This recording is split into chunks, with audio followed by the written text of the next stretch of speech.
67 years, 40 years of marriage, a lifetime spent taking care of everyone around me. And it was on my own birthday that I discovered the truth that would shatter me inside. I was walking down the hallway of the Italian restaurant where Vincent had arranged my surprise party. Bella Vista, that elegant place in downtown Chicago I had always loved. My hands trembled with excitement as I held my purse, imagining the joy of being surrounded by my family. But then I heard voices coming from the private room.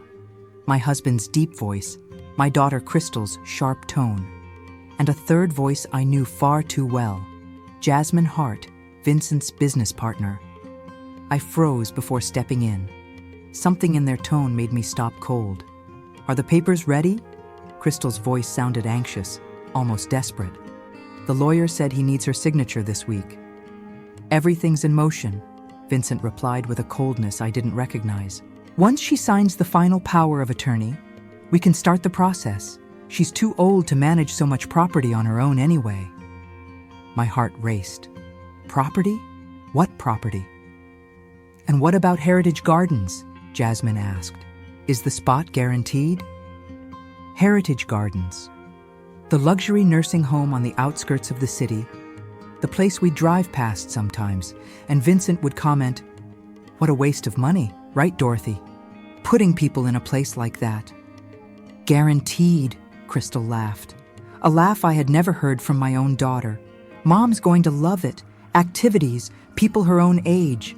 It's better than her rattling around that big house alone while Dad travels." Alone. I had never once complained about being alone. "And the properties," Jasmine pressed. "When can we start the transfers?" "As soon as we have the full power of attorney," Vincent said. "The main house, the 2 buildings her mother left. Everything will be much easier to handle once it's under our names. Dorothy doesn't even need to know the details. Why trouble her head with those things?" My knees nearly gave out. The properties my mother-in-law, Eleanor Hayes, had left me in her will. The woman I cared for during her 8 long years of illness, who called me daughter, who made me promise on her hospital bed that I would never let anyone take away what was rightfully mine. "She'll sign," a man I didn't know asked. Must have been the lawyer. "She will," Vincent assured him. "Dorothy trusts me completely. She always has. That's her biggest weakness." The room began to spin. 40 years. 40 years I woke up every single day thinking of this man first. I cooked his meals, washed his clothes, worked double shifts as a nurse to help build his business when money was tight. I cared for his mother with the same devotion I would have given my own, and he called my trust a weakness. If you've ever felt invisible in your own family, hit the like button now. You are not alone. I took a deep breath, wiped away a lone tear that refused to stay hidden, smoothed out my navy blue dress, the one Crystal had given me last Christmas, saying it suited older, more discreet women. Then I pushed the door open with a smile. "Surprise!" everyone shouted at once. Golden balloons, a beautifully decorated table, Vincent in his expensive suit, Crystal in her tight red dress, Jasmine with that friendly smile I had always thought was so genuine, all liars.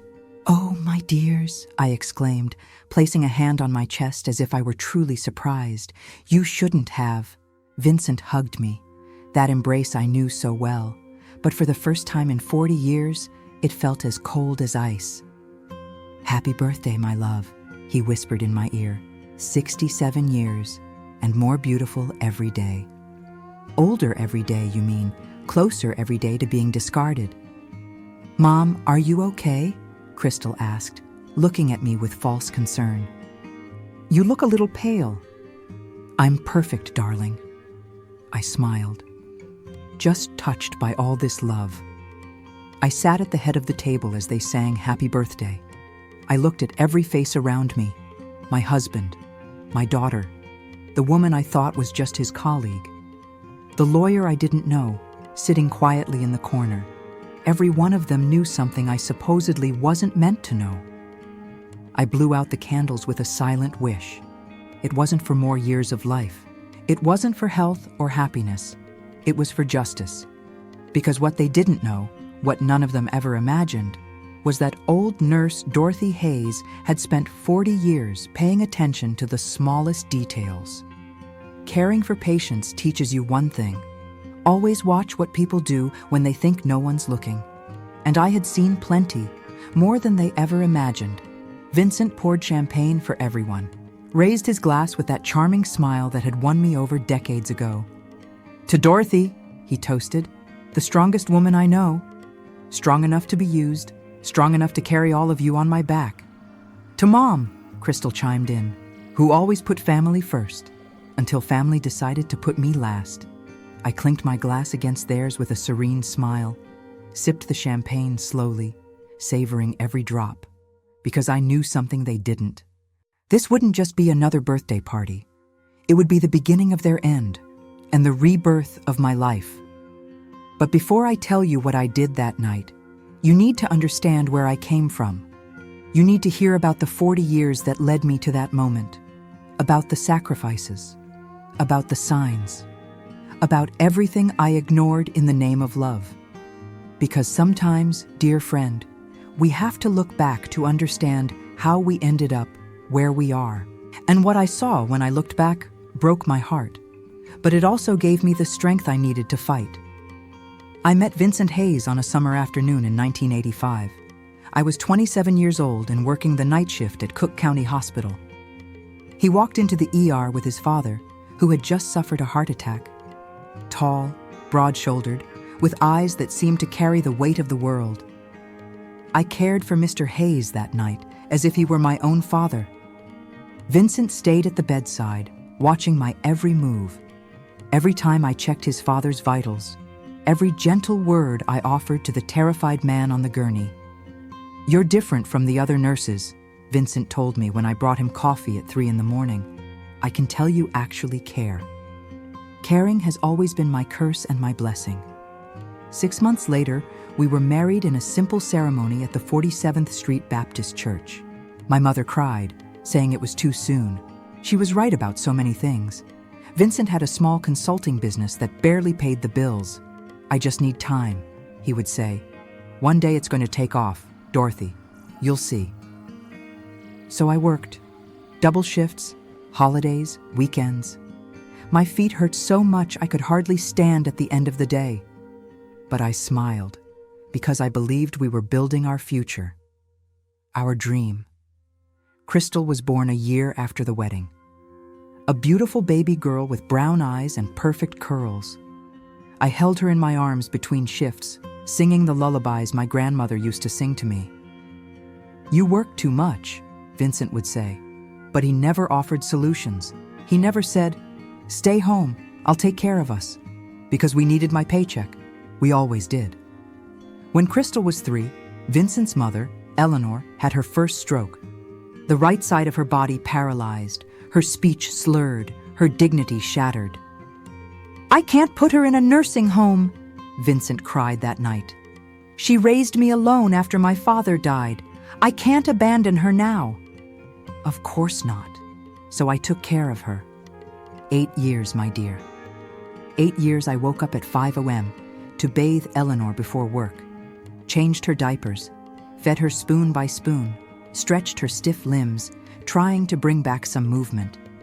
At night, after my hospital shift, I came home to care for her again.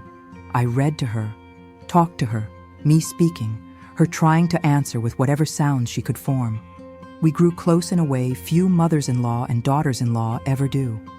She would hold my hand with her good one, and her eyes said what her mouth could not: "Thank you." And Vincent, he was building the business, constant trips, late meetings. I understood. Someone had to make money while I cared for everyone. At least that's what I told myself during the lonely nights. If you've ever cared for someone while forgetting to care for yourself, this story is for you. Crystal grew up watching her mother always tired, always busy, always putting everyone else first. "Why don't you rest, Mom?" she asked me when she was 10. "Because the women in our family are strong," I told her. "We take care of our own." What a terrible lesson I was teaching. That love meant exhaustion, that caring for others meant forgetting yourself. Eleanor passed away on an autumn morning. She had just turned 79. I held her hand as she left this world, softly singing Amazing Grace while her breathing grew weaker and weaker. Before she passed, she squeezed my hand with a strength I didn't know she still had. Her eyes locked onto mine with sudden clarity. She tried to speak, managed just one word: yours. At the time, I thought it was delirium. Now I know it was a warning. 3 weeks later, the lawyer read the will.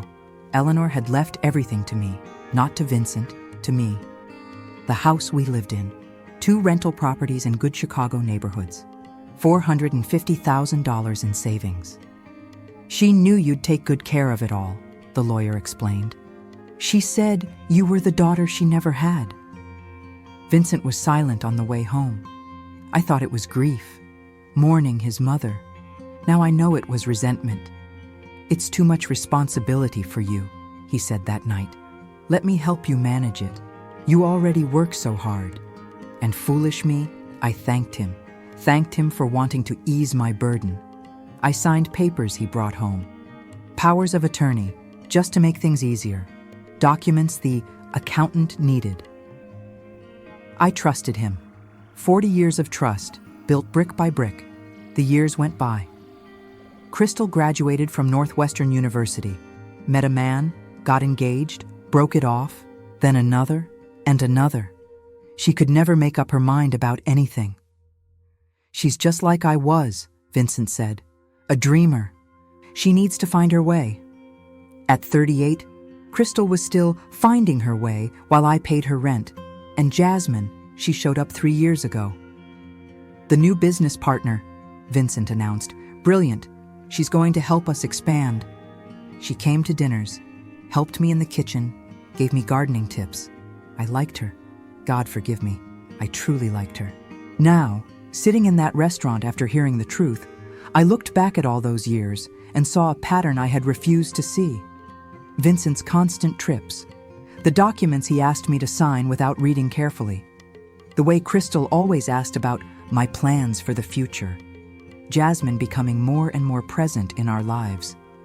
How could I have been so blind? Or maybe the real question is, how did I choose to be blind? Because deep down, deep inside, I think I always knew. I just wasn't ready to face the truth. Not until that night. Not until I heard my own daughter planning to lock me away in a nursing home while stealing my inheritance. Vincent touched my arm at the table, pulling me back to the present. You're awfully quiet, love. Are you feeling okay? I looked into his eyes, the very same eyes that had won me over 40 years ago. And for the first time, I saw the stranger he had always been. I'm wonderful, I lied, just thinking how lucky I am to have a family that loves me so much. Crystal smiled. Jasmine nodded. Vincent squeezed my hand, all of them comfortable in their lies, all of them unaware that old Dorothy was about to turn the tables. Because they had forgotten one important thing. Nurses are trained to notice symptoms, to recognize when something is wrong, to act before it's too late. And I had seen the symptoms of the sickness in my family far longer than they imagined. I was just waiting for the right moment to administer the cure, and that moment had just arrived. The party went on as if nothing had happened. Fake laughter, empty toasts, hugs that now burned my skin. I smiled. I thanked. I pretended. But my mind was miles away, replaying every suspicious moment from the past 2 years. Every red flag I had painted pink out of love. It all began 18 months earlier, right after I turned 66. Vincent came home with a folder full of documents and that smile he wore whenever he wanted something. Dorothy, love, we need to talk about estate planning, he said, sitting beside me on the couch. We're not getting any younger. We need to get organized. Organized. Such a pretty word for theft. He opened the folder, showing me papers filled with legal jargon I could barely understand. It's just an updated power of attorney, he explained with rehearsed patience. to make things easier if something ever happened to you. God forbid, but we have to be prepared. I held the pen, hesitated. You trust me, don't you? He asked. And there was something in his voice, something I couldn't name at the time. Now I know. It was pure manipulation. I signed. Of course I signed. 40 years of marriage, how could I not trust him? 2 weeks later, Crystal came by for lunch. Rare, since she was always too busy to visit her mother. Mom, have you thought about your future? She asked, poking at her salad without meeting my eyes. My future? I laughed. Sweetheart, I'm 66, not 106. I still have plenty of future ahead of me. She finally looked at me, and there was something odd in her eyes. Pity? Guilt? I know, but have you thought about long-term care? Those places have waiting lists, you know. It's good to plan ahead. Long-term care. A nursing home. She was talking about a nursing home. Crystal, I run my own house. I drive. I volunteer at church. Why on earth would I think about a nursing home? It's not a nursing home, Mom, she quickly corrected. They're assisted living communities. Beautiful places where you'd have company, activities, security, as if I weren't safe in my own home. I'll think about it, I lied, just to change the subject. But Crystal wasn't the only one. Jasmine had started asking strange questions too. If you've noticed the people around you changing, pay attention. Trust your instincts. One afternoon, she came over for tea. I had just baked chocolate chip cookies, Vincent's favorite. Dorothy, may I ask you something personal? Jasmine said, and something in her tone put me on edge. Of course, dear. Vincent told me about the properties your mother-in-law left you. It must be such a heavy responsibility to manage everything, especially at your age. At my age, as if 66 were decrepitude. I managed just fine, I answered, trying not to sound defensive. I worked in a hospital for 35 years. I know how to handle responsibility. Of course, she backtracked. It's just that Vincent worries so much about you. He says you overburden yourself, that you don't need to do everything alone. Vincent worries. Vincent says, as if he were the noble savior, and I the pitiful old woman in need of rescue. I started paying closer attention after that. And the more I observed, the more I saw. Bank statements would arrive in the mail, only to disappear before I could open them. I already took care of it, love, Vincent would say when I asked. Phone calls he answered in another room, lowering his voice. It's work, Dorothy. Boring business stuff. Crystal began visiting more often, but always asking the same questions. My health, my sleep, whether I was forgetting things. I wasn't forgetting a thing. But they wanted to plant that idea. One night, 3 months ago, I woke up to get some water and saw the light on in Vincent's office. It was 2 a.m. I crept downstairs, barefoot on the carpet, making no sound. The door was slightly open. Vincent was on the phone, his back to me. No, she doesn't suspect a thing, he was saying. Dorothy's smart, but she's sentimental. She trusts me blindly. My blood turned cold. The account is growing just as planned, he continued. Once we transfer the properties, we'll have immediate liquidity. Just a few more papers to go. I should have walked in right then. I should have confronted him. But I stood frozen, listening as my world crumbled in midnight whispers. Crystal is helping set the stage. Vincent chuckled softly. The advantage of having a daughter in the plan is that Dorothy would never suspect her own blood. Her own blood. As if I were an animal. As if Crystal were a viper waiting to strike. And Jasmine? The person on the other end said something I couldn't make out. Jasmine is perfect, Vincent replied, and there was something in his voice, something intimate. She knows exactly how to handle Dorothy. She's already earned her full trust. I climbed the stairs like a ghost, lay in bed, staring at the ceiling, feeling my marriage, my family, my entire life unravel as the lie it had always been. I cried silently, biting the pillow to muffle the sound. But when the sun came up, I dried my tears and made a decision. If they wanted to treat me as old and incapable, I would use that to my advantage. I kept smiling, I kept trusting, or pretending to trust. I signed papers when Vincent asked, but secretly took pictures of everything. I began to forget things on purpose. Where did I put my keys? What day is it again? Little seeds planted to make me seem confused. Meanwhile, I opened an account at another bank, began moving small sums they wouldn't notice, documented everything, saved evidence. Because in 40 years as a nurse, I had learned one thing. Before you treat a disease, you need a full diagnosis. And I was diagnosing every rotten cell in my family. Now, sitting at that phony birthday party, I watched Vincent cutting the cake. "A toast to the woman of my life," he said, raising his glass. "To the old fool you think you can deceive. You mean." But the old fool had died that night. I overheard the phone call. In her place was a woman who finally saw the truth. And the truth, dear friend, can hurt. But it also sets you free. For many days, I stayed quiet inside my own house.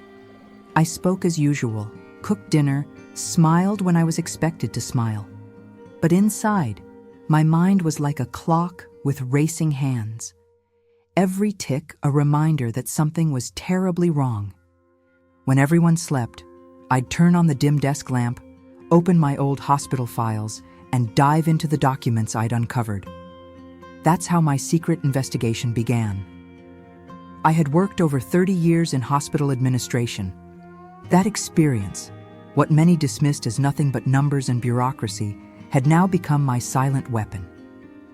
I knew how to recognize the natural order of a report, the blank spaces that hide secrets, the numbers that don't add up. With a red pen in hand, just like I used at the hospital, I circled every detail that screamed fraud. And unfortunately, it didn't take long before the screaming grew loud. I discovered that Vincent had transferred 2 properties into his own name, cold documents, signed with a power of attorney that carried my handwriting, but not my hand. It wasn't just forgery. It was an insult to my very history. Those houses weren't just walls and roofs. They were chapters of my life. One I had bought with the money saved from extra shifts. The other, the fruit of years of saving, back when I still believed that securing my family's future was the greatest gift I could give. And there was more. A bank statement revealed that Crystal had opened a joint account in my name, not with my consent, but with a signature I had never written. Small amounts siphoned off month after month, like drawing water from a well in the dead of night. It wasn't just money. It was an attempt to drain my independence, to leave me vulnerable, to turn me into someone dependent on their goodwill. Each discovery was like a stab, but I didn't scream. I simply took a deep breath and went back to praying. One of those nights, with my hands trembling over the papers, I knelt on the cold living room carpet. "Lord, show me the way. If I'm meant to fight, give me courage. If I'm meant to be silent, give me peace." Tears streamed down my face. But with them came a strange, different kind of strength. I stood up with the certainty that I was not alone. The hardest part was acting normal the next day, sitting at the table with them, listening to their conversations, pretending not to notice. When Crystal talked about shopping, I smiled. When Vincent praised dinner, I thanked him. But inside me, every word was logged as evidence, every glance interpreted as a clue. I was no longer the naive mother, but a woman on watch. One late night, going through the papers spread across my desk, I found a document dated exactly on my birthday. It was a transfer signed in my name on the very day I had been at church, singing with the choir and receiving hugs from my brothers and sisters in faith. My memory of that day was crystal clear, untouchable, and that paper was proof that someone was trying to erase my own history. I went to bed late that night, but couldn't sleep. I closed my eyes and saw only 2 words engraved inside me: fight and resist. That was how, in silence, I began to prepare the next phase of my journey. I no longer had doubts. The battle had begun, and this time, I would not be the victim. Carrying a burden in silence can destroy you. I knew I needed to talk to someone before the weight of the secrets crushed me from within. So, one Sunday morning, I decided to seek out Beatrice Johnson, my friend of 40 years from church. She had always been by my side through good times and bad. The day of my baptism, my husband's funeral, the all-night vigils where we prayed until dawn. Beatrice was more than a friend. She was a sister in spirit. I invited her over for tea. When she arrived, with her usual sweet demeanor, I couldn't hide the tremor in my hands. I told her everything: the forged signatures, the joint account opened without my consent, the altered statements. As the words left my mouth, tears came too, but Beatrice didn't interrupt. She just held my hand, as if to say, "Go on, I'm here." When I finished, she let out a deep sigh and, to my surprise, revealed, "Dorothy, I went through something similar. It was with my own son." Her voice broke. "He tried to manipulate me, took out loans in my name, and I nearly lost my house. I know the pain of looking at someone you raised with so much love and discovering you've been betrayed." Her confession hit me like a lightning bolt. I wasn't alone. Betrayal doesn't choose its homes. It can be born inside our own families. Beatrice wiped her tears, stood up, and said firmly, "You need to meet someone."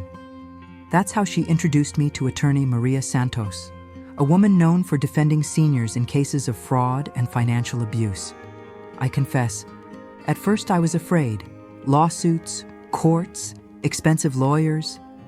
It felt like a world far removed from my simple life. But something in my soul whispered that this meeting was part of a greater plan. That same week, we went together to Maria's office. The attorney welcomed me with attentive eyes and a steady posture.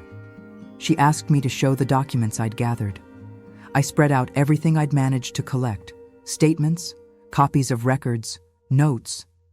Maria examined each sheet calmly and precisely. Sometimes she raised an eyebrow. Other times she shook her head in disapproval. When she finished, she leaned back in her chair and said, "Dorothy, you have more evidence than you realize. With the right documents, we can reverse everything, annul the transfers, freeze accounts, and hold those involved accountable. But it will take courage, because this process may strain your family ties even further." My heart raced. Part of me wanted to pull back, pretend I hadn't heard any of it, but another part filled with hope. Maria spoke with such clarity and conviction that it felt like she was opening a window in the dark room I'd been living in. For the first time, I didn't feel like a defenseless victim, but a woman who could still fight for her own dignity. As we left the office, Beatrice hugged me tightly and said, "I knew she would open your eyes. It's never too late, my friend. It's never too late to defend your dignity." Her words echoed inside me like a hymn. I went back home a different woman. The fear was still there, but now mixed with something new. A spark of courage. I knew the road would be long and painful, but I no longer walked it alone. I had an ally, an attorney, and above all, the certainty that God was guiding me step by step. That night, before going to bed, I decided I would start collecting evidence. And what I found surpassed even my worst fears. From that meeting with Maria, I realized that faith alone wouldn't be enough. I would need proof. If they had used documents against me, I would use the truth against them. And so I began my silent investigation, like a detective inside my own home. On the first night, I waited until everyone was asleep. Heart pounding, I opened the drawer where Vincent kept folders and bills. I grabbed my phone and began photographing every document: lines of numbers, strange signatures, statements detailing withdrawals I had never authorized. The click of the camera seemed to echo through the entire house. At any moment, I feared someone would come down the stairs and catch me, but the adrenaline kept me going. The next day, I sat at the table with them as if nothing had happened. Smiled, asked trivial questions, but inside I already had a new routine, collecting evidence daily. I started carrying a small pocket recorder. I discovered that in the state of Illinois, it's legal to record conversations if at least one party is aware. And I was. Thus, every phrase spoken in the kitchen, every careless comment in the living room, became ammunition.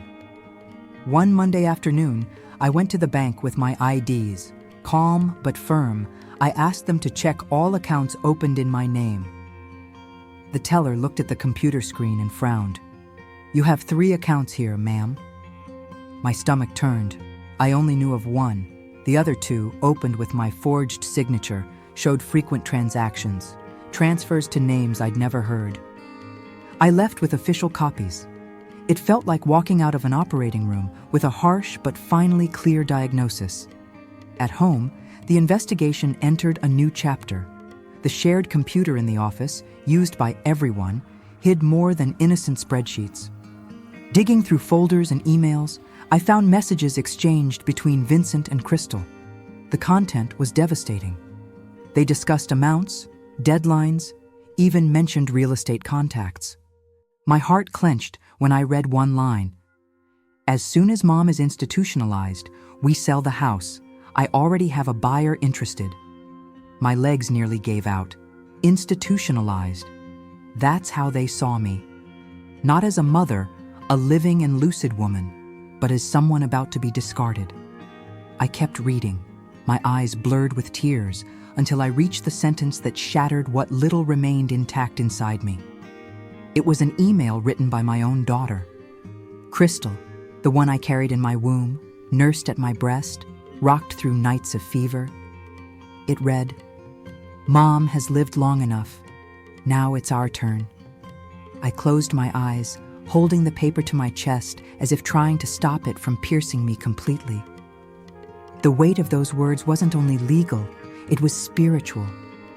It was proof that love had been corrupted, that the inheritance was worth more than my life.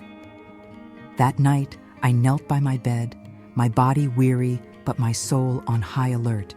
I asked God for strength, not only to face the legal battle, but also to keep hatred from poisoning my heart. The truth was already before me. Now I had to decide what to do with it. But at that moment, I understood that my fight would not be only against documents and signatures. It would be against abandonment, disguised as family. That night, after reading the cruel words from my own daughter, sleep did not come. I sat on the edge of my bed with my Bible open to Psalm 27. "The Lord is my light and my salvation. Whom shall I fear?" I went over each line as someone grips a railing on a dark staircase. I knew either I held fast to God or I would collapse completely. I spent hours on my knees, eyes brimming, heart pleading. "Lord, I don't know how to fight. I don't know how far my strength goes. But if this is the path you've set for me, then give me courage. Do not let my dignity be stripped away. Show me, Father, what to do." The clock ticked past 2, then 3 in the morning. The world slept, but I was fighting the most decisive battle of my life, in prayer. In that weary prayer, the flashbacks came. I saw myself young again, turning down a scholarship in another city to care for baby Vincent. Remembered the times I'd wanted to open a small sewing business, but set the dream aside to invest in the family's future. Recalled the nights I traded rest for double shifts to ensure nothing was lacking. Every sacrifice now seemed to present its cruel bill. The ingratitude of those for whom I had renounced myself. Around 4 a.m., sleep overtook me. And there, between vigil and slumber, I had a recurring dream that had visited me for months. My late mother-in-law, a woman of steel, appeared before me with her stern but protective gaze. Once again she told me, "Fight, Dorothy. You are stronger than you think." I woke up with that phrase echoing inside me like a bell. This time, I did not ignore it. I understood it as a divine message. I was not alone. There was a lineage of women before me who never bowed. When the sun rose, my heart was different. The pain hadn't vanished, but it had given way to something greater: determination. I would no longer be the passive victim of a family scheme. I would no longer be the silent lady they expected to fool. I would be the woman who knows the truth and puts it on the table. That same morning, I called Maria, the attorney. I reported my discoveries, sent the photos of the documents, described the emails and illegal accounts. On the other end, Maria stayed silent for a few seconds before saying, "Dorothy, we have enough material to build a solid case. But we must act carefully and strategically. They can't suspect a thing yet. We're going to turn every tear into evidence." I accepted her words as confirmation of my divine plan.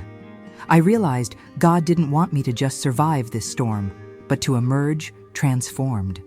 My spirit was being shaped by pain, but also strengthened by faith. I stood up, washed my face, put on my best colorful dress, and for the first time in weeks, looked in the mirror without seeing only fragility. I saw a reborn woman, ready to fight. At that moment, I understood my battle had begun, and in silence, I was already designing the first strategic moves. After the night, I decided I would no longer be a victim. I began to act. I couldn't simply wait for Maria to resolve everything alone in court. I would need to prepare my ground, step by step, like someone setting up a chessboard. Every move had to be calculated, yet invisible to those living under the same roof as me. The first step was opening a secret bank account at another bank. I remember walking into the branch with my heart racing, as if I were committing a crime. But there was no crime, only the attempt to protect what was rightfully mine. That morning, with steady hands, I transferred part of what remained, funds legally mine, the fruit of years of work and sacrifice.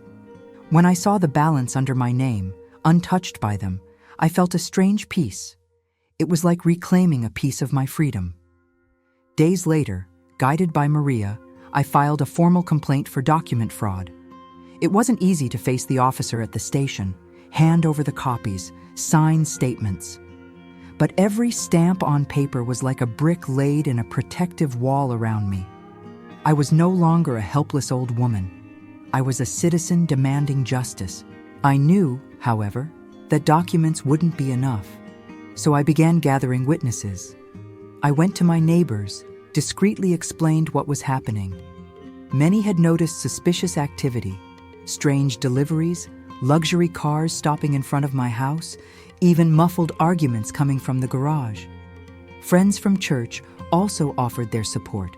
Some recalled conversations where Vincent and Crystal bragged about plans for the future. Former hospital colleagues, upon learning what was happening, offered testimony that I had always been lucid, organized, and responsible. That point was crucial, proving my mental capacity. So I scheduled appointments with doctors who had known me for years. I requested detailed reports on my health, neurological exams, psychological evaluations. Each signed page was a cry against the lie they were trying to build, that I was confused, incapable of managing my own estate. I wasn't just storing papers. I was raising a shield against any attempt to silence me. Meanwhile, inside the house, I continued to play my role to perfection. I cooked dinner, laughed at Vincent's jokes, listened to Crystal's empty stories, responded to Jasmine's questions, pretending normalcy was my most effective disguise. I needed them to believe nothing had changed, that their scheme was still moving quietly forward. Little did they know that every gesture of mine was calculated, that behind my smile was a heart determined and alert. There were nights when I lay down exhausted, worn by the weight of duplicity. But as I closed my eyes, I prayed, "Lord, grant me wisdom to keep this performance until the right time. Do not let my anger betray me. Guide my steps, for I know I do not fight alone." And so, day after day, I built my secret dossier. When I finally organized everything into a folder, documents, photos, recordings, medical reports, and testimonies, I felt I was holding not only evidence, but my own history pieced back together. They had tried to erase me, but here I was, alive in every detail I recorded. The next step would demand more courage than all the others, to face my tormentors head-on, in the very place where we had so often sat as a family, the dining table. I spent the whole week preparing a scene that, on the surface, looked like nothing more than a family dinner.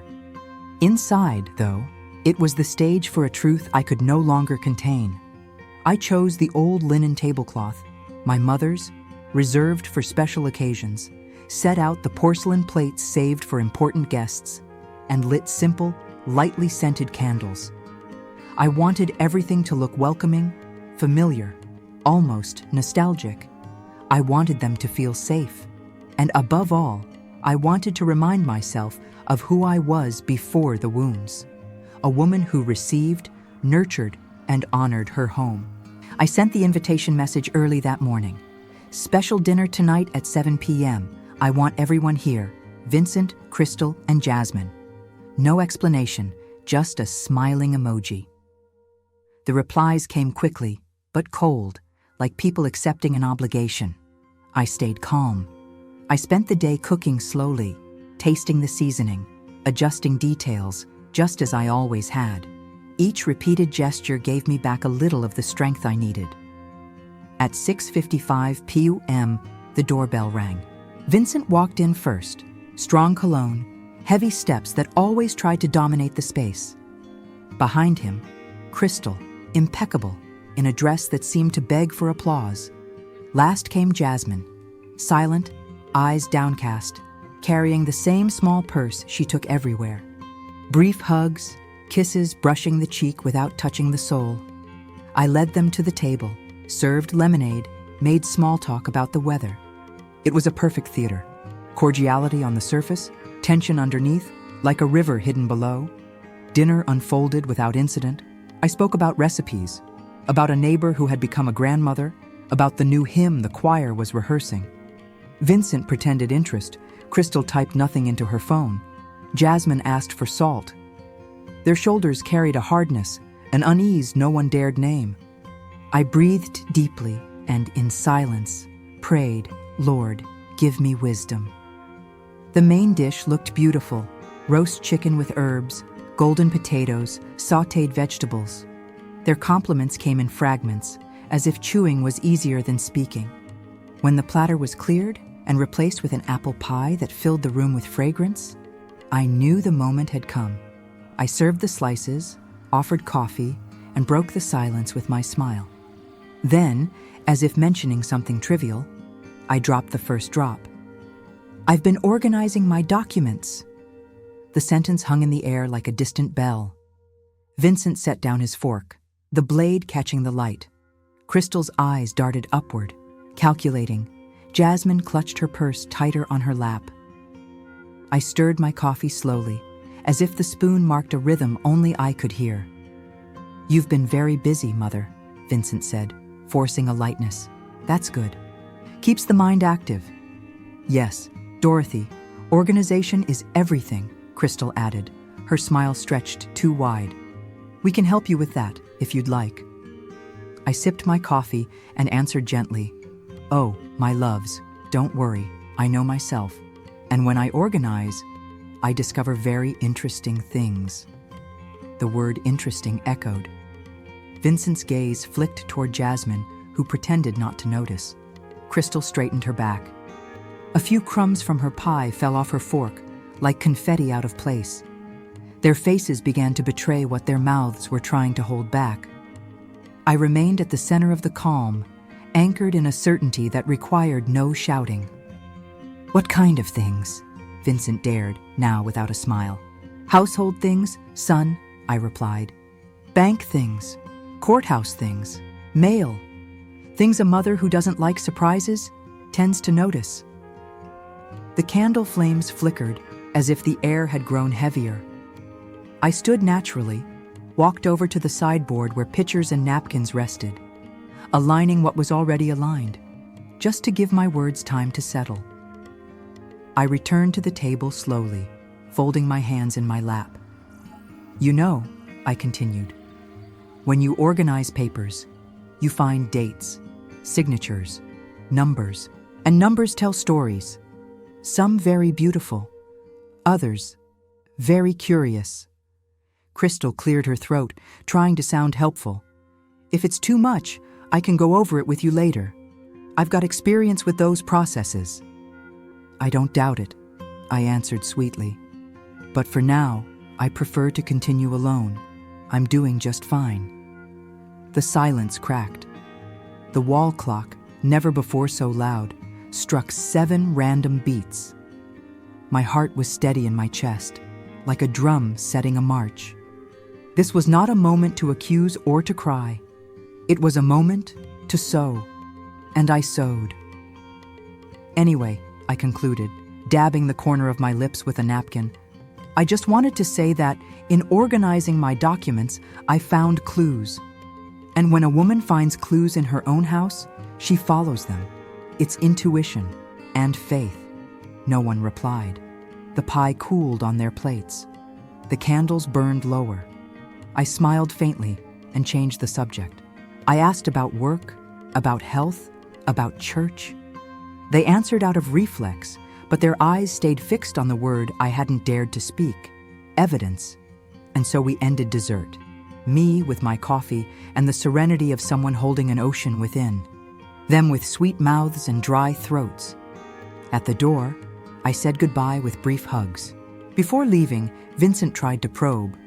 Mom, these documents, are you going to... I'm going to keep organizing, son, I cut in, my voice soft but irrefutable, discovering interesting things. I closed the door slowly, rested my forehead against the wood, and breathed. The plan was in motion. They knew that I knew, but not how much.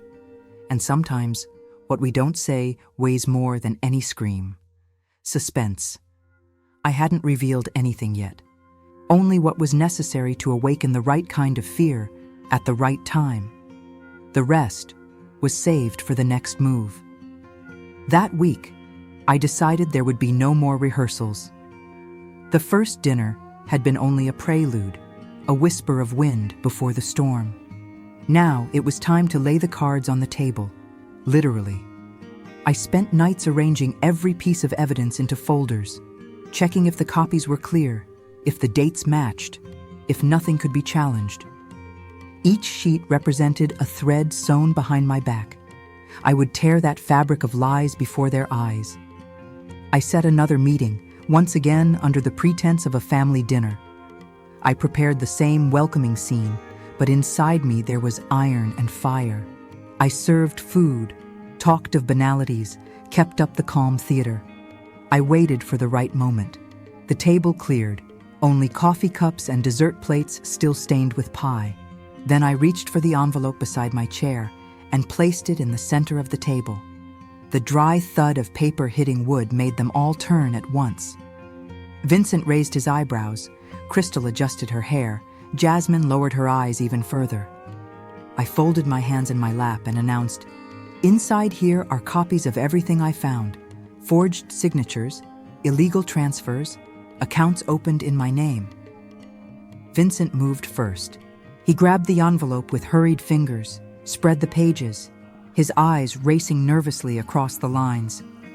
"Mom, it's not what it looks like," he tried, his voice rough. "I did this to protect you. You know how hard it is to manage so much alone. I just wanted to make sure everything was in order."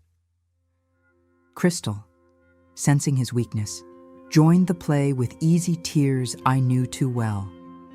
She clasped my hand with false tenderness and said, "We only wanted to take care of you, Mom. It was out of love, out of concern. You've been so tired." I withdrew my hand from hers delicately, but without softness. I took a deep breath, looked each of them in the eyes, and released the phrase that had been burning inside me. "You wanted to protect me, or protect the inheritance from me." The silence was heavy, like a ceiling about to collapse. Jasmine stayed still, unmoving, her eyes fixed on the empty plate. She didn't need to speak. Her silence was confession. I stared at her for a few seconds, searching for traces of the daughter I had once cradled in my arms, the same soul that now stood against me. But I found nothing but stone. Vincent stacked the papers, trying to regain some control. "You're exaggerating. This is nothing but a misunderstanding. We can settle this among ourselves without involving anyone else." "Among ourselves," I repeated, calm irony in my tone. "You've already settled it among yourselves, at my expense." Crystal wiped away tears that never truly wet her face. Her performance disgusted me more than Vincent's coldness. At least he had the courage to be shameless. She didn't. She cloaked herself as a victim to convince me I was the crazy one, the ungrateful one, the confused one. I kept my posture straight, never raising my voice. I didn't need to shout. The truth, once revealed, shouts for itself. I spent years believing family was a safe harbor. You turned my home into a secret courtroom. And today, here, you hear the verdict. I am no longer the woman you used to manipulate. The air grew thick with tension. Vincent breathed heavily. Crystal sobbed for an audience that didn't exist. Jasmine stayed mute, crushed by her own silence. Then I rose, walked to the sideboard, and returned with a second envelope in my hand. I held it before them, feeling the energy in the room shift. "You think you've seen everything," I declared, "but the most important is still missing." I placed the second envelope on the table. The thud was louder than the first, like a gong announcing the start of a decisive fight. They exchanged glances, fear beginning to take shape on their faces. Then I handed them the second envelope. That one changed everything. Their hands were still on the copies from the first envelope when I set the second down in the center. There was no rush. The mere weight of that paper seemed to fill the air with an almost sacred silence, the kind of silence that precedes revelations no one is ready to hear. I folded my arms and waited. Vincent, now sweating, was the first to tear it open. Crystal leaned to the side, her eyes wide, while Jasmine stayed still, nearly invisible. As the sheets slid out, the impact was immediate. The official header in bold black letters left no doubt: Judicial Notice of Fraud. There was also a court order freezing accounts in my name and a request to annul all powers of attorney, signed fraudulently. At the end, the most devastating document, the opening of a criminal investigation against those involved. Vincent went pale, as if the blood had drained from his body. Crystal brought her hand to her mouth to stifle a gasp, but her eyes betrayed her panic. The collapse of their scheme, stamped in notarized ink. "This is serious, Mom?" Vincent stammered, his voice caught in his throat. "You couldn't have—" "I could, and I did," I replied calmly. "I am not a shadow waiting to disappear. I am a woman who has learned to fight." Crystal was crying now for real, no longer staged tears. Fear blurred her makeup as she whispered, "But what if this destroys our family? What if there's no way back?" My response was sharp, though not cruel. "Did you think of that when you decided to erase me while I was still alive? When you forged signatures, siphoned my money, planned to sell my house?" At that moment, Jasmine abruptly stood, her chair scraping loudly against the floor. She moved toward the door, but my voice stopped her. "Sit down. You're included too." She froze, shoulders tight, and slowly sat back down.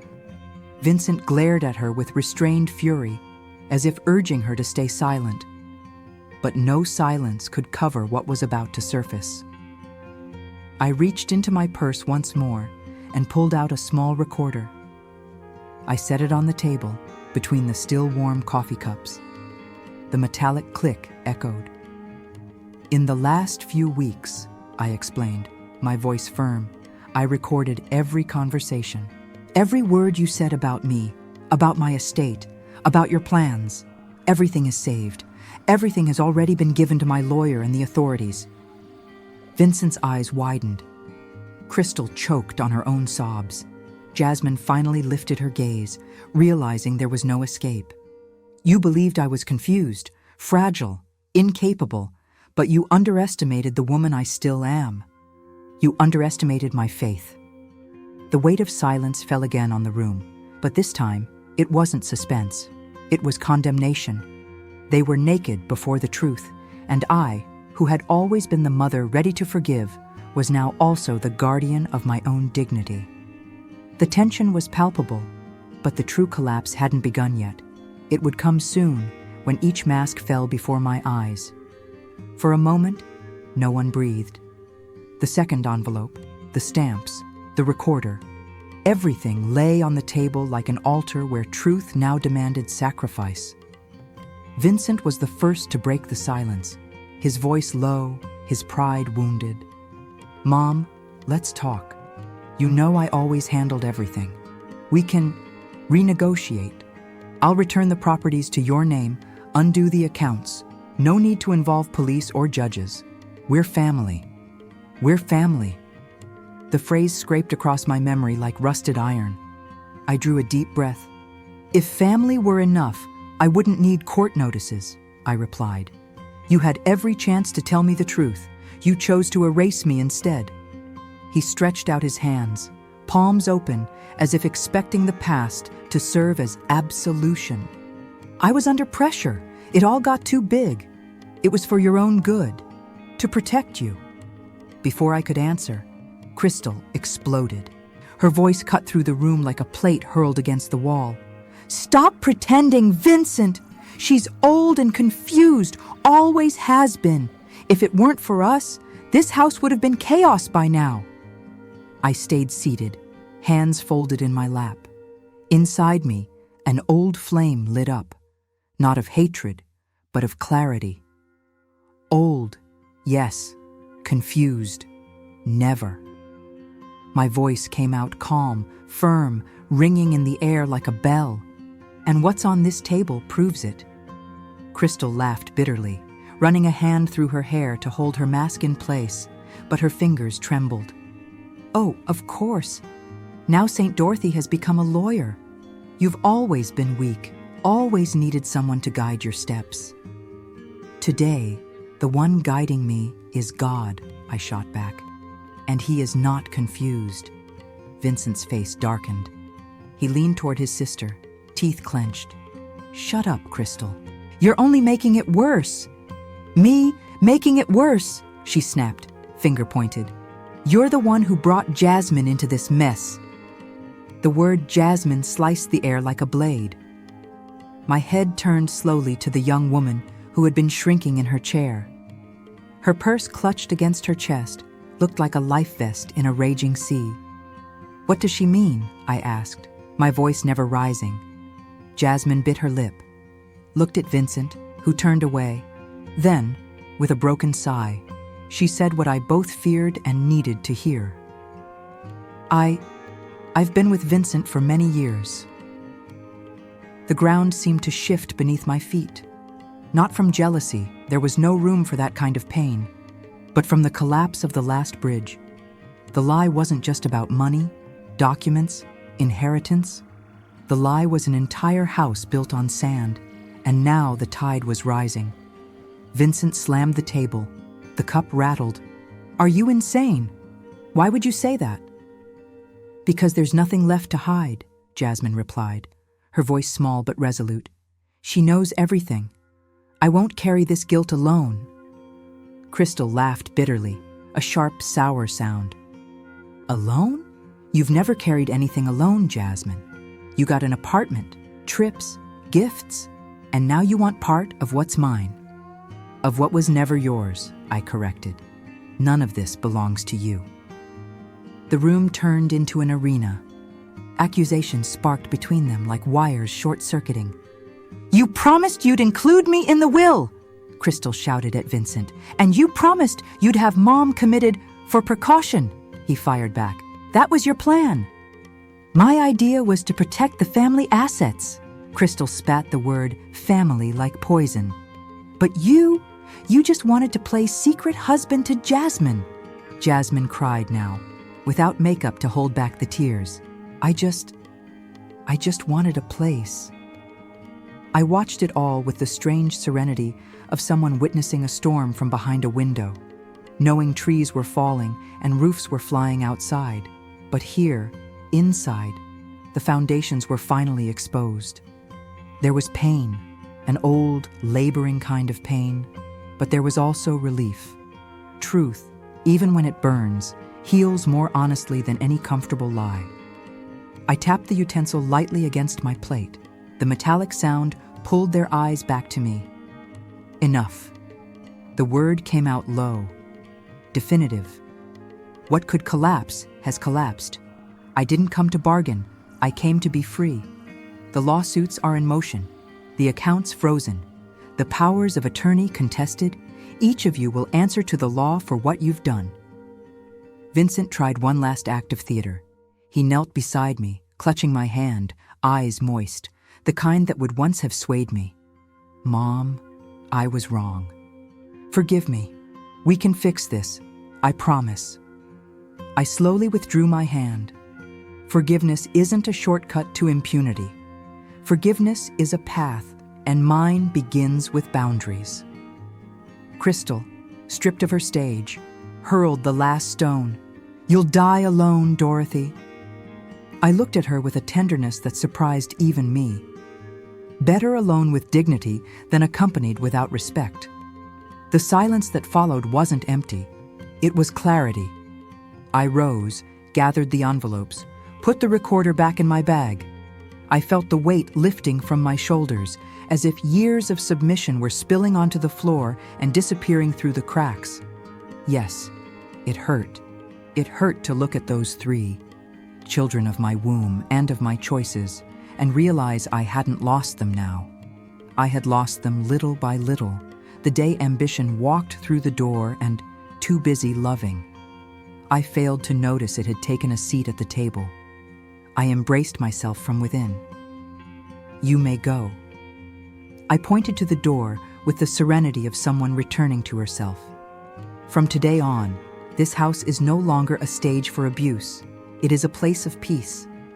They left at different times, slamming doors, stumbling over excuses, carrying their own ruin with them. When the final silence settled, I leaned my head against the cold wood and cried. Not a cry of defeat, but of birth. I was being born to myself.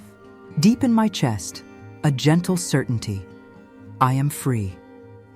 And though loneliness drifted through the room like a night wind, there was enough light to carry me through until morning. Tomorrow, I would wake in a quieter house and, for the first time in a long while, in peace. The door closed, and with it, the noise of voices that had torn me apart. I stood in the hallway for a few seconds, feeling the cold wood at my back, my breath shallow, my hands still trembling. The house, my house, felt bigger than ever. Every room echoed back, footsteps, memories, old laughter, arguments I once pretended not to hear. For the first time in many years, I was alone within those vast walls of memory. And for the first time, that solitude wasn't a threat. It was truth. I walked slowly to the living room, as if relearning the path. On the table, a crumpled napkin, a cup with cold coffee, candles melted into small rivers of wax. I sat in my husband's favorite armchair, the spot where, after church, he liked to hear me summarize the sermon. And I let the emotions come without censorship. Sadness, like a rising tide.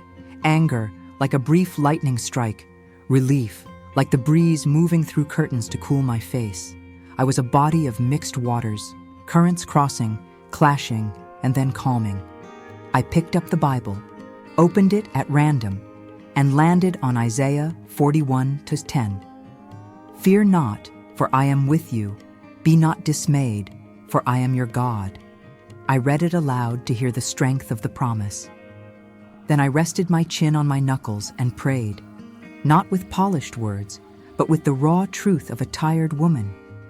Lord, today I feel broken, but if you are here, then even what breaks becomes seed.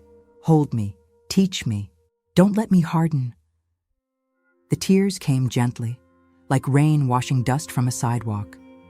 I looked at the phone on the side table. One name came instantly: Beatrice.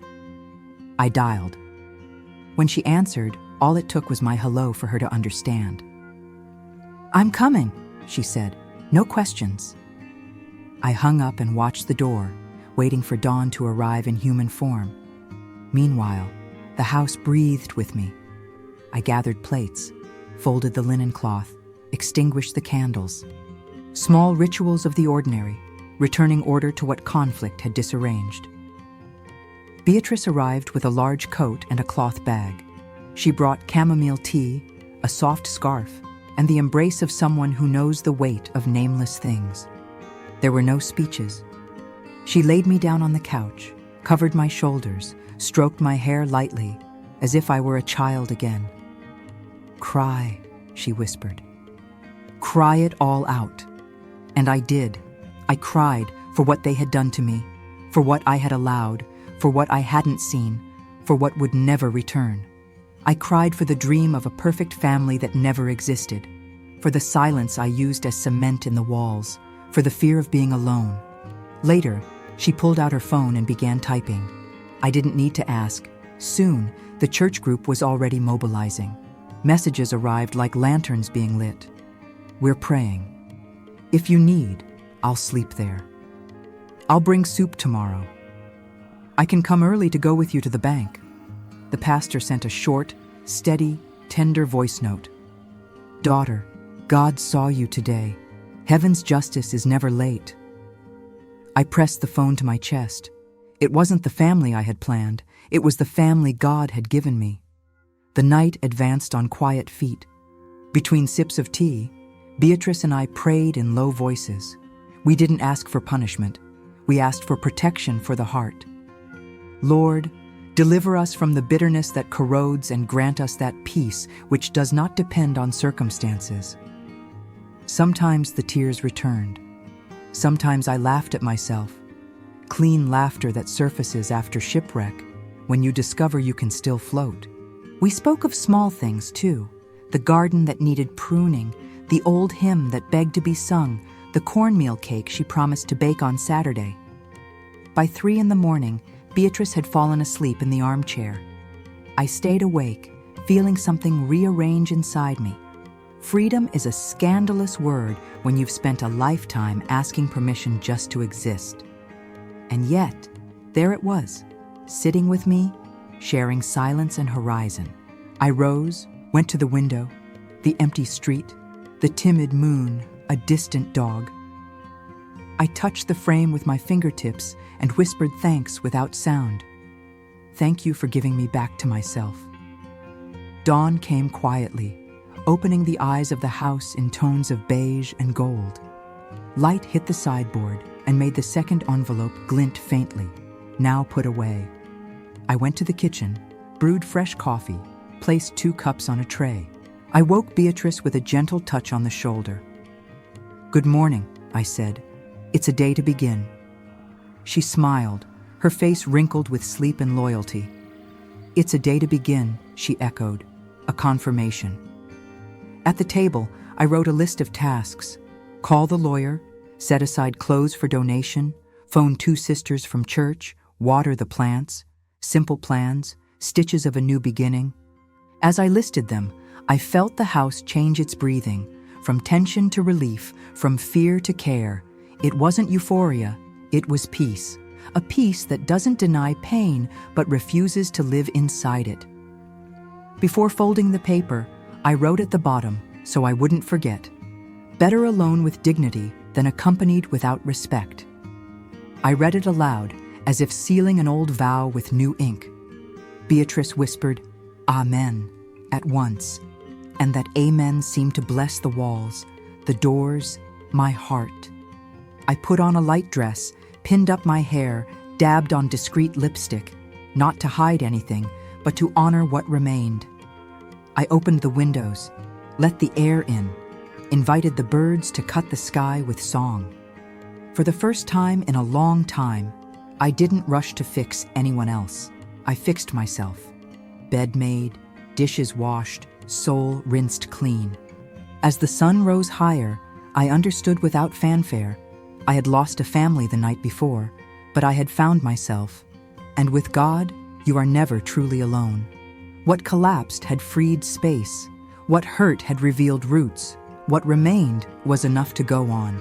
Deep in my chest, a gentle call toward what was ahead. Lift my head, walk in truth, prepare for the next steps. The long battle in court still awaited me, I knew, but now I had ground beneath my feet. And with ground, there is always a path. The days that followed felt like a long hallway leading always to the same door, the courthouse. I, who had walked hospitals so many times in flat shoes and quick steps, now learned the rhythm of lines, metal detectors, whispers flowing through wooden benches. Each hearing felt like a new chapter of a book I hadn't chosen, but was determined to finish standing tall. Before entering, I gripped my bag with both hands and prayed softly. Lord, guard my tongue and steady my feet. Let truth not tremble. Vincent arrived at the first session as if stepping onto a stage he knew well. Tailored suit, expensive watch, rehearsed posture. At his side, a renowned lawyer, the kind you only see in headlines, paid, ironically, with my money. My stomach turned, but I kept my face serene. Crystal came later, immaculate, carrying a thin folder and eyes that refused to meet mine. Jasmine tried to slip by unnoticed. She looked smaller than I remembered. On my side stood Maria Santos, my lawyer, and a folder worth more than gold, evidence. Behind me, the invisible, and sometimes visible, strength of the church. Beatrice, 2 prayer circle sisters, the pastor, and a few neighbors who had agreed to testify. Never had I understood the word community more than in that cold hallway. The hearing began with formalities, but soon took shape. Vincent's lawyer tried to paint a picture of me as fragile, confused, vulnerable to outside influence. He spoke of filial care, preventive estate management, decisions in the mother's best health interest. I breathed and repeated silently, "Fear not." When my turn came, Maria asked me to calmly explain how I had discovered each irregularity. I presented bank statements, forged signatures, printed emails, authenticated recordings. With each notarized page, it was as if I were restoring my house to its foundation. At the second session came the blow I dreaded. Crystal took the stand to testify against me. Mom has always been inattentive, she said, choosing the word like a knife. In recent months, it's gotten worse. We only wanted to help. Something ached in me where no medicine could reach, but I did not cry. I looked forward, chin raised, and let the lie suffocate on its own. Maria asked permission and produced the neurological report certifying my full lucidity, along with psychological evaluations. The paper didn't tremble in her hand. Then came the witnesses, like small lamps being lit. The neighbor who overheard Crystal talk of precautionary institutionalization. The mailman who recognized the mismatched signatures. The hospital colleague who testified to decades of organization and responsibility. The family doctor who had known me for years. The pastor who spoke of my constancy in faith and service. No fiery speeches, only facts, one stone upon another. Vincent's lawyer tried to cast shadows where there was light. He raised his voice, pounded the table, tried to disqualify the recordings. Calmly, Maria presented Illinois state law allowing recording with the consent of one party and attached the audio integrity report. I could almost feel the air change temperature. In the middle of all that back and forth came the silent turning point. When the judge entered, the room seemed to straighten its own spine.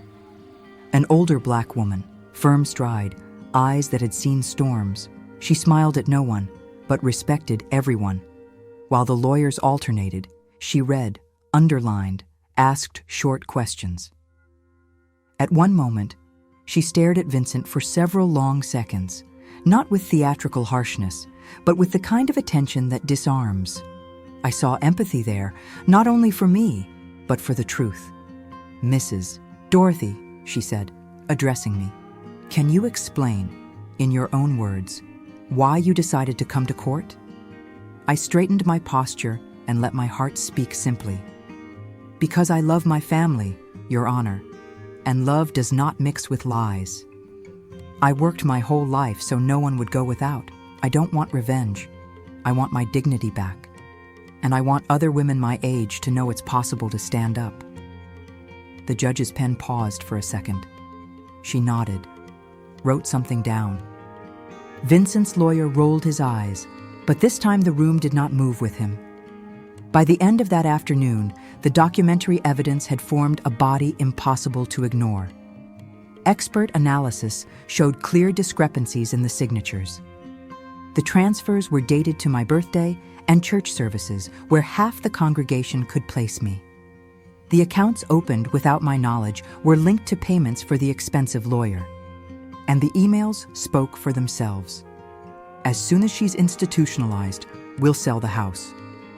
When the judge adjourned, announcing she would deliver a preliminary ruling the next morning, my whole body loosened, as if dropping a weight carried for miles. It wasn't the end. It was the beginning of the end. Outside, Beatrice held my hand. The pastor prayed softly, "Lord, thank you for this day." I walked down the sidewalk with small but lifted steps. It hurt to remember Crystal on the witness stand. It hurt to see Vincent hiding behind his expensive suit.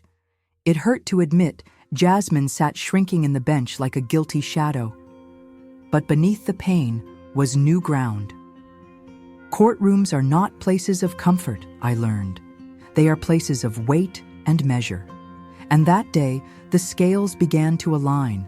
That night before the ruling, I slept early and soundly as I hadn't in months. I woke before the sun, brewed coffee, dressed in a simple, beautiful outfit, and applied soft lipstick. I looked at myself in the mirror and recognized the woman I had always been, now tempered by struggle. "Let's go," I told the reflection. "There is still truth to be spoken." And I left, certain that whatever words the judge delivered next, I had already reclaimed something no one could take again, my stance.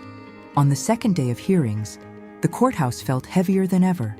The silence between those tall walls had the density of stone. I sat on the same wooden bench, folder of documents in my lap, while Maria arranged the papers with rehearsed calm. My heart beat fast, but my breath was steady. I knew the truth had not yet finished being born. When the judge entered, everyone rose. The gavel cracked, sharp, direct. Vincent's lawyer requested the floor. His lips carried the air of someone convinced he controlled the script. But this time, the story was no longer in his hands. What followed was a parade of revelations that, even prepared, struck me like cold wind. The official investigation brought to light what had been only suspicion. Vincent had been in a relationship with Jasmine for 15 years. 15. The courtroom reacted with murmurs, some muffled, others outraged. I looked at Jasmine, who couldn't hold the weight of her own shadow. Her eyes stayed fixed on the floor. Crystal clenched her fists, not in shock but in resentment. It was clear she already knew. And indeed, the prosecutor read aloud. Crystal had covered up the secret in exchange for a promise. Vincent had guaranteed her a larger share of the inheritance if she kept silent. Betrayal within betrayal. A complicity bought with the currency of silence. Then came the financial details. The money siphoned from my accounts hadn't gone only to pay the lawyer or discreet investments. No, luxury trips appeared in the records, with international tickets purchased in my name. An apartment registered to Jasmine was presented in the deed, and bank reports showed failed investments, losses of hundreds of thousands of dollars, all taken from the savings I had spent decades building. Hearing each line was like receiving small stabs, but I kept my head high. Yes, my heart broke, but I would not allow them to see me shattered. I clung to the words I had repeated so often in prayer. Lord, guard my dignity. It felt as if the Holy Spirit breathed courage into me, not to shrink back. Behind me, the church community filled the benches. I felt their kind eyes wrapping me like a cloak. Beatrice, steady as always, prayer sisters, dabbing tears with handkerchiefs, neighbors shaking their heads in indignation. It was as if, instead of standing alone before the court, I carried with me an entire row of living witnesses, people who had seen me work, pray, serve, and live honestly. And then, the most powerful moment of that afternoon arrived. They called the pastor to testify. He walked to the stand with simple steps, without pomp. He placed his hand on the Bible and swore to tell the truth. When he began to speak, his voice filled the courtroom like a hymn. I have known Dorothy for more than 30 years. I've seen this woman give herself to her family, to her community, to her work. I've seen her set aside her own dreams so others could dream. I've never heard her raise her voice in bitterness, nor seek advantage that wasn't fair. What is happening here is more than financial fraud. It is an attempt to erase an entire life of dignity. But God does not erase the righteous. God raises them up. Some in the gallery wiped away tears. My face stayed still, but my chest warmed. It wasn't just a defense. It was a public acknowledgement of what I had tried to be in silence. Hearing it from my pastor's mouth felt like a seal. I had not fought in vain. The judge watched closely. She did not show excessive emotion, but I caught in her eyes a deep understanding, as if to say without words, I know. I've seen stories like this, and I know how to recognize who deserves justice. Vincent's lawyer tried to object, but the tide was no longer his. The documents were clear, the evidence undeniable. There was no rhetoric strong enough to drown out 15 years of lies, ghost accounts, stolen property. The entire courtroom seemed to breathe in unison, waiting only for the next step of truth. I left that hearing with my head high, even though my heart bled. I no longer held illusions about those I once called my children. But I still had something no court could deny. The life I had built with my own hands, clean, honest, before God and before men. Their collapse was public. My rebuilding was silent. But both were happening there, at the same time, under the eyes of justice. And I knew the next chapter would bring the final gavel. The third day of hearings began in reverent silence. The courtroom was full, not just of lawyers and documents, but of expectation. I sat on the same wooden bench, holding in my hands the small Bible that had always accompanied me. Beatrice was right behind me. I felt her hand rest on my shoulder, steady as a silent prayer. I breathed deep. The end of this crossing was near. The judge entered with the same calm posture as in days before. The gavel struck once, sharp. Lawyers straightened their papers. The parties aligned themselves. The silence grew so heavy you could hear the creak of the chairs. The judge opened her folder of notes and began to read. Her voice did not tremble. First, she ruled that all fraudulent transfers would be annulled. The properties Vincent had placed in his name would legally return to mine. The documents were obtained through clear forgery and therefore hold no legal validity, she said. I closed my eyes for a moment. A part of the burden I had carried slipped off me then. Next, she announced that Vincent and Jasmine would face criminal charges for fraud in a separate case. The evidence was overwhelming. Joint accounts opened without my knowledge, emails discussing my institutionalization, records of diverted deposits. I glanced at Jasmine. Her face was pale, her shoulders slumped.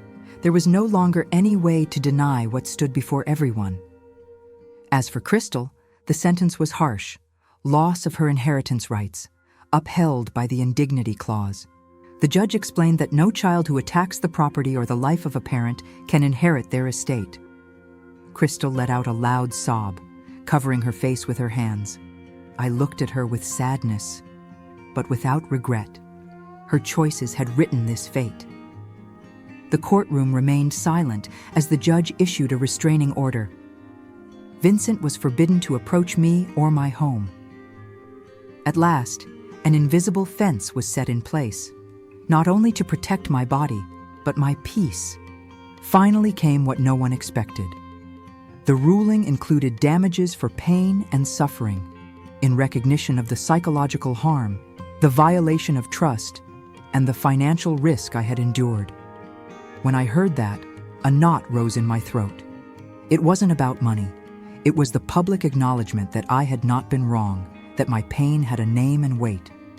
When the judge struck the gavel for the last time, the room exhaled. Some whispered, others shook their heads. At my side, Maria looked at me with moist eyes and said, "We did it." I nodded, but I did not smile, because despite the victory, the taste was bittersweet. I had regained my home, my assets, my dignity. But I had lost what I most longed to protect, my family. Justice was done, but it could not rebuild what lies had destroyed. I stood slowly, my legs firm despite the emotion. Outside, I found my pastor waiting in the hallway. He opened his arms and held me in an embrace that seemed to carry the prayers of the entire church. "Daughter, God has done justice," he whispered in my ear, "and he will do more still. He will give peace to your heart." I walked toward the courthouse doors with my head high. Behind me, reporters murmured, lawyers shuffled papers, my children sank in silence. I, however, felt something new, a foundation that depended on no one but God. The ruling had restored what was mine. Now, it was time to restore myself, and in that moment, I understood. The family I lost may never return, but the dignity I reclaimed can never again be taken away. Justice gained, family lost. Yet amid the ashes, a new beginning was already unfolding. After the verdict, I returned to the big house that had for so long been the stage of memories and of pain. I walked through each room as though saying goodbye to an old companion. I touched the walls, caressed inherited furniture, opened drawers that held yellowed photographs. Everything there told my story. Vincent's birthday parties, Crystal's piano gone out of tune with the years, the ink marks Jasmine had left on the desk during her studies. But alongside those memories was also the suffocating weight of betrayal. The house was full, not of people, but of ghosts. And I knew, to begin again, I would have to let go of that foundation. So I decided to sell the big house. Many asked if I was sure, and I answered, "We carry memories in our hearts. What remains here are walls contaminated." With the money from the sale, I bought a small, cozy apartment near the church. A simple, bright space with a balcony full of plants and a sunlit kitchen. No luxury, but peace. Each piece of furniture was chosen slowly, calmly, without inheritance of pain. It was like stitching a new skin for my life. But I didn't want all the money to come back only to me. I decided to donate a large part to create a fund for elderly people who were victims of financial and emotional abuse. I named the fund after my mother, who always said, "Respecting the elderly is respecting your own history." When the first check was delivered, I felt something align within me, turning pain into service, loss into protection for others. At church, I began organizing a support group for older women. Many came timidly, carrying stories that echoed pieces of my own. We spoke of contested inheritances, ungrateful children, absent husbands, loneliness. We prayed together, but we also laughed together. It was as if each meeting were a quilt. Each one brought her own patch, and together we sewed something larger. There, I discovered that my testimony was not a burden, it was a seed. I also reconnected with old friendships I had neglected over the years in the name of family. Women who had once stood by me in my youth and whom I had lost sight of through endless responsibilities. Reunions took place over coffee, on walks through the park, in quiet afternoons with tea. There was a special sweetness in looking into familiar faces and feeling life give us time to rebuild ties. My transformation was visible. I decided to embrace my gray hair, without shame, without dye, as crowns of wisdom. I began to wear colorful clothes, bright prints that reflected the joy of standing tall. And when I saw myself smiling in the mirror, I realized it was no longer that tense, facade smile. It was a genuine smile, born of the crossing God had carried me through. Many said, "Dorothy, you seem like a different person." I replied, "I'm not different. I'm the same, but now whole. My heart still bore scars. Of course, the absence of my children was a constant silence, but I learned to distinguish absence from emptiness. Emptiness can be filled with faith, with service, with new colors. And silence can be company when you know God still speaks within it. On the balcony of my new home, surrounded by plants and the distant sound of hymns from the church, I prayed with gratitude. Lord, I did not recover my family the way I wanted, but I recovered something greater, my life. Thank you for not letting me die inside myself. And there, among flower pots and Bible pages, I understood. Rebuilding is not erasing the past. It is choosing, every day, not to live imprisoned by it. 6 months had passed since the verdict. My life had found a new rhythm. Mornings with coffee on the balcony, afternoons dedicated to the church support group, quiet evenings with books. The pain still existed, but it was no longer an open wound. It was a scar, a reminder of where I had been, but no longer a prison. It was in this state of hard-won serenity that I heard the doorbell on a rainy Saturday. When I opened the door, my eyes could hardly believe. Crystal was there, drenched in the fine rain, her face worn, her hand resting on a noticeably rounded belly. Pregnant. For an instant, the courtroom, the shouts, the tears all came rushing back. My heart raced. I hadn't expected to see her so soon or like this. "Mom." Her voice cracked, barely a thread of sound. "I have nowhere else to go." Between sobs, she told me her boyfriend had abandoned her as soon as he learned of the pregnancy. She had no home, no money, no support. Her friends had vanished, and the boy's family refused to help. All she had left was that door, the same door she herself had tried to close against me months earlier. "I was wrong," she said, her hands trembling. "Greed blinded me. I spoke against you, I lied, I sold myself for empty promises." Tears streamed down her face. "But, Mom, I can't carry this alone. I need your forgiveness." I stayed silent. The rain tapped against the window ledge like a hurried clock. Part of me longed to embrace her immediately, to shelter her. But with that came the memory of every night I cried alone, of every cruel word, of every betrayal. Forgiveness was possible, but reconciliation, that was another matter. Crystal remained standing, vulnerable as never before. The daughter who so often hid behind masks was now stripped bare in her fragility. I studied her for a long moment. Inside me, two voices wrestled. The mother who longed to rescue, and the woman who had learned to protect herself. I pulled out a chair and asked her to sit. I brewed chamomile tea and served it in silence. She drank between sobs, her hands still shaking. I only listened. I offered no quick excuses, no rushed answers. I simply let her pour out her pain in the same room that, months earlier, had heard her false testimony. As she spoke, I remembered the words I once wrote, "Better alone with dignity than accompanied without respect."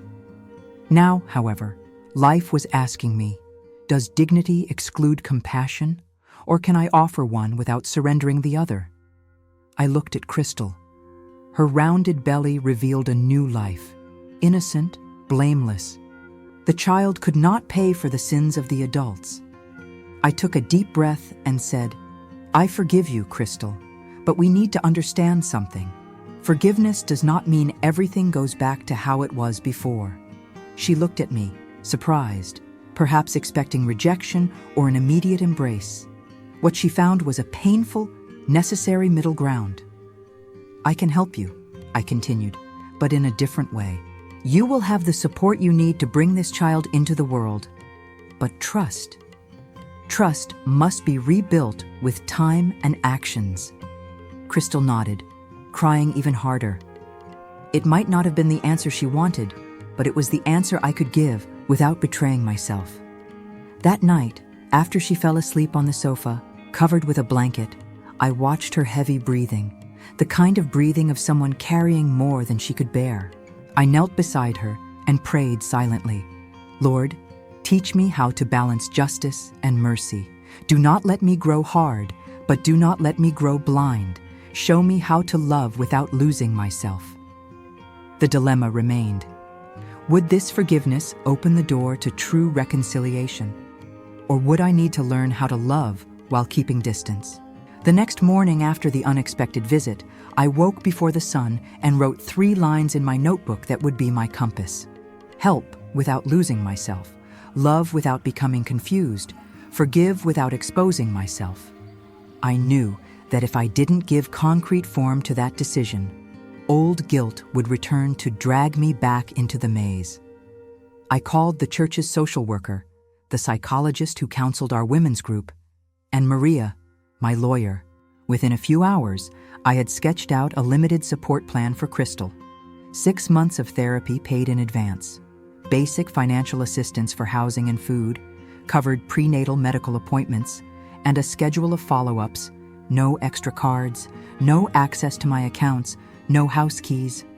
When Crystal woke up, I sat across from her with the notebook open. I spoke slowly, careful not to confuse firmness with harshness. I forgive you, and I will help you. But trust is something else. Trust is brick by brick. We only build it when the cement is action, not words. She cried, nodded, tried to reach for my hand. I allowed it, but kept my body grounded in the chair, a small gesture that reminded me of the boundary. I explained that each portion of assistance would be conditional on proof. Attendance at therapy, completed medical appointments, organized housing, no wasteful spending. She agreed, perhaps out of necessity, perhaps out of understanding. I chose to believe in what was possible, not in what was ideal. The following months were an exercise in breathing. Inhale compassion, exhale control. I went with Crystal to her first therapy sessions, but stayed in the waiting room, reading my devotional and sipping coffee. When she came out, she told me fragments of herself I had never heard. Fears, wounds, shames. I listened, offered a short embrace, and repeated the phrase that had become my track. I forgive you, but trust is different. We are building it step by step. The pregnancy advanced, and with it came checkups, nausea, apologies, and relapses into impatience. Some days, Crystal appeared with bright eyes, determined. On others, she tried to push the boundary, testing if I would yield just this once. I breathed, remembered my notebook, and answered with the same tone, yes to care, no to invasion. When my grandson was born, my hands trembled in the hospital hallway. I prayed softly, not for the past, but for the future. I entered the room, touched his warm little head, kissed his forehead. Love came in full, but I anchored it in a new place, close enough to nurture, far enough not to lose myself. I brought diapers, tiny clothes, left a pot of homemade soup. I stayed just long enough and left when the yellow light in my heart flickered. Time to go, before the boundary blurred into nostalgia, and nostalgia asked for concessions.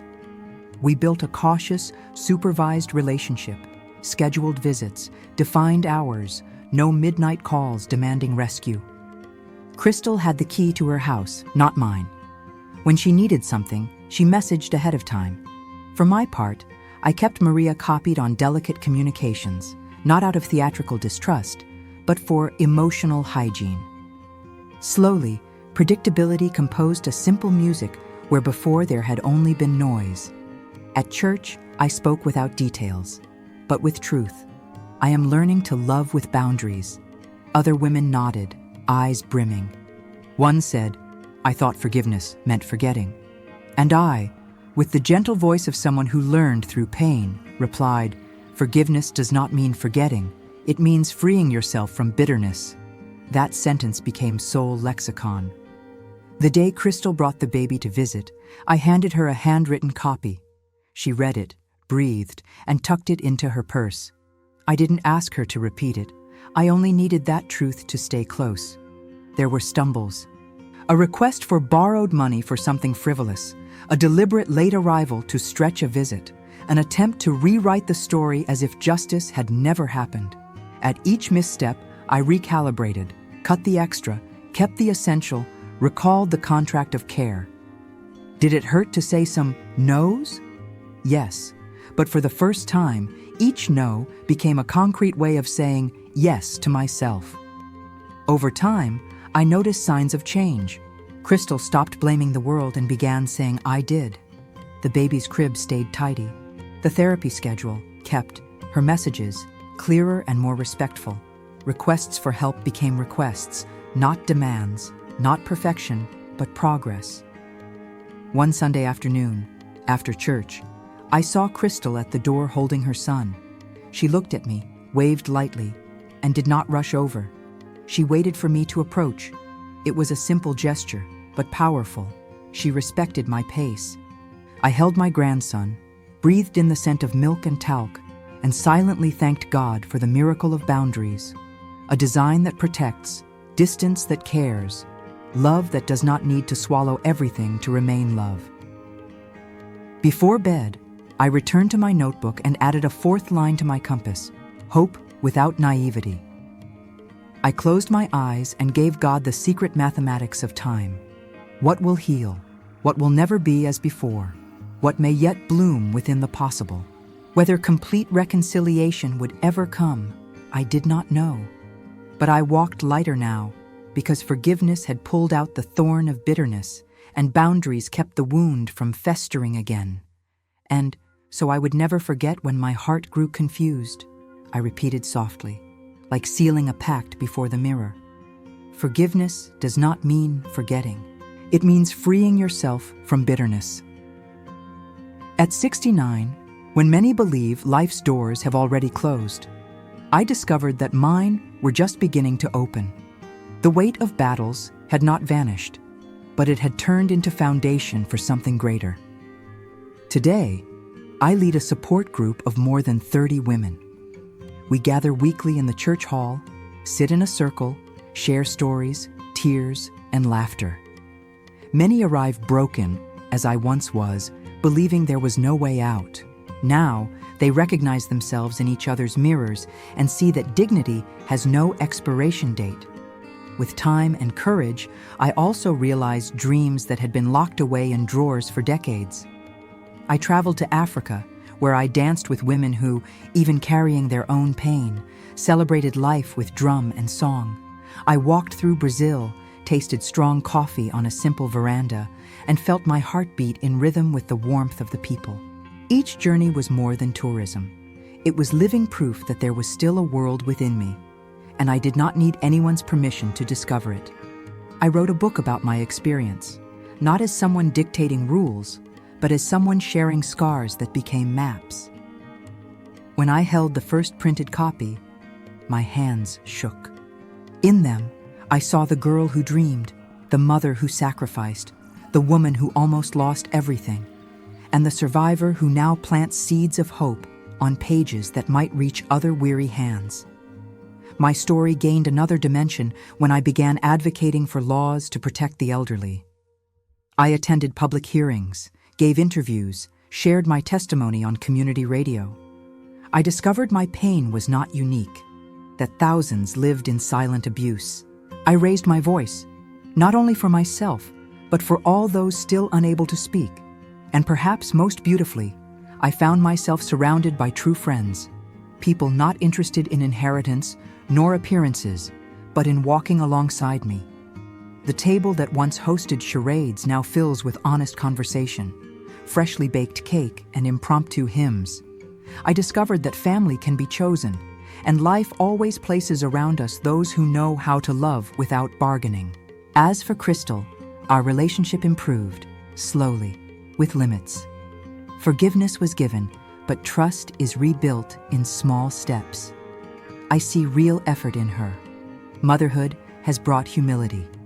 I visit my grandson, hold him tenderly, but keep the boundaries that protect me. I have learned that love also means knowing how to say, this far and no further. Today, I live with an inner peace that only faith could give me. The God I cried out to in the darkest nights has carried me this far. He did not abandon me when I was betrayed, nor when I was left alone. On the contrary, He used every pain to prepare me for a new beginning. I look back and smile, not because the story was easy, but because it proved that it is never too late to start over. And as I look ahead, I say to myself and to everyone listening, I spent 40 years taking care of everyone else. Now I take care of myself.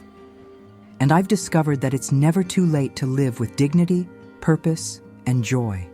God never abandons us. He prepares us for new beginnings.